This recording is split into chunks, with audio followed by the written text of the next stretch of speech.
Hey everybody, Christine, your favorite realtor, the one that educates, provides you with value, and brings to you what you need, a good quality relationship with someone who knows you, understands you, values you, and works for you. So let me tell you what I'm working for today. All realtors have sellers. We have property that we're selling on behalf of the homeowner, the landowner, and there's a lot of things that can actually cause a property not to sell. One thing that I have found more often than not is the price. Price it too high. Let's be real. The first couple of days that the house is on the market are the most valuable days. That's when you're going to get the interest of all the other agents. That's when you're going to get the interest of everybody who's looking on Zillow, people who are typing in homes for sale. That's when you're going to get their interest in the first couple of days. And if you price your home too high, guess what's going to happen? They're going to scroll right on by. They're not even going to stop and look at it. So let me give you some pointers. Even if you're not in my market, if you are in my market, call me. I'll get you a good price. If you're not in my market, listen up and have this conversation with your realtor. Location. Everybody says you pull comparable properties that have sold recently from the neighborhood. Well, yeah, of course you do. But even better, look on the block. Look on the block that your house is on. Don't go out to some big expanded area. You're not going to get good comps. You want comps of the houses that have sold on your block, on your street, in your subdivision, within your neighborhood. You want to be as specific as possible. You also want to look at the date that it sold. Did it sell a year ago? Well, honey bunny, a year ago, the market was a heck of a lot different than it is today. So you need to be looking at properties that have sold in the past 30 days, past 60 days, 90 days max. Don't go out too far. The further you go out in distance, the further you go out in time, the further away from your listing price you're going to get. So location, location, location, and date of sale. Number three, the build. Look for the builder who built your home. Look for what their properties are selling for now.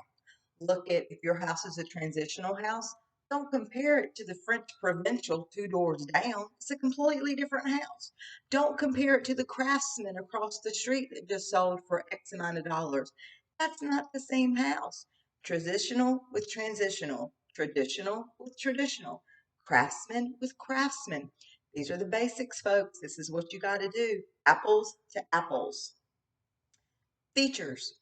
Does your home have 4,500 square feet and the property next door 7,000? Guess what? That's not apples to apples. We need to be looking at a 3 bedroom, 2 bath, or 4 bedroom, 3 bath. Whatever your features are, whatever upgrade you have, do you have soft close cabinets and drawers? Let's find a comparable home that has those features, that has those upgrades. You need to be comparing what? Apples to apples. And the fifth and most important is what type of sale was it? Not just did the home sell, they all sell eventually. How quickly did it sell? What type of allowances did the seller have to make to get that price, to get that buyer interested? And was it a short sale? Were they in pre-foreclosure? Was their hand forced? Were they in a situation where they were relocating or had a family emergency that was taking them out of town immediately and they needed to go quickly? Because that might not be your situation. You might have a little more time here. So let's look at apples to apples. We don't want to compare apples to pineapples. We don't want to make a fruit salad. We want to compare your home to homes very, very similar or as similar as possible on the street, on the block, in the neighborhood, within the subdivision, as close as we can in location, as close as we can to features, to upgrades, to size, to style of home, even right down to the builder and the year it was built.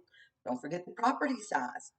If you're sitting on an acre and your neighbor's on a half acre, yours might be worth a little more. So these things are things to keep in mind. If you are in the Raleigh, North Carolina market, if you're in Wake County, Johnston County, Wayne County, Franklin County, pick up the phone, dial my digits, let me work for you. I promise you, I am the hardest working realtor you are going to find.